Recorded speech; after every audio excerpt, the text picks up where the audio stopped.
एक तरफा प्रेम में स्कूली छात्रा के बीच सड़क में चाकू मार के हत्या करैया आरोपी युवक ला जिला और सत्र न्यायाधीश आजीवन कारावास के सजा सुनाए हैं। मामला कोरर थाना क्षेत्र के कुर्री गांव के है। जी हाँ, स्कूल जाए छात्रा ला रद्दा में रोक युवक हा चाकू ले वार कर दे रही। जब तक छात्रा ला अस्पताल पहुंचाया गई तब तक ओकर मौत हो गई रही। घटना के बाद ले ही आरोपी युवक फरार चलत रही। जिला पुलिस 10 घंटा के भीतर पकड़े में कामयाब हो रही। आरोपी ला हत्या के जुर्म में जिला और सत्र न्यायाधीश के समक्ष चालान प्रस्तुत करे गई, जेकर बाद गवाह मन के बयान और परिस्थिति जनक साक्ष्य के आधार में न्यायाधीश आरोपी ला आजीवन कारावास के सजा सुनाई।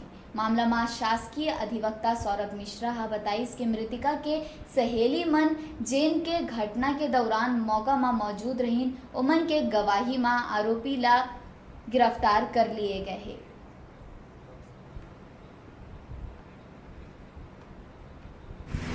इसमें आजीवन कारावास धारा 302 के तहत तथा 25-27 आर में धारा 25 में 1 साल का कारावास और 5,000 रुपये का अर्थदंड। धारा 27 में 3 साल का सश्रम कारावास और 5,000 अर्थदंड, कुल अर्थदंड 20,000 रुपये और आजीवन कारावास 20,000 रुपये। क्या मामला था? मामला ये था, मृतिका जो है वो स्कूल जा रही थी। आरोपी जो है मोटरसाइकिल से आया, रास्ते में उसको रोक करके गले और सीने में उसके चाकू से मार दिया, जिससे उसकी हत्या हो गई। उसके बाद जो है वो वहीं पर मर गई।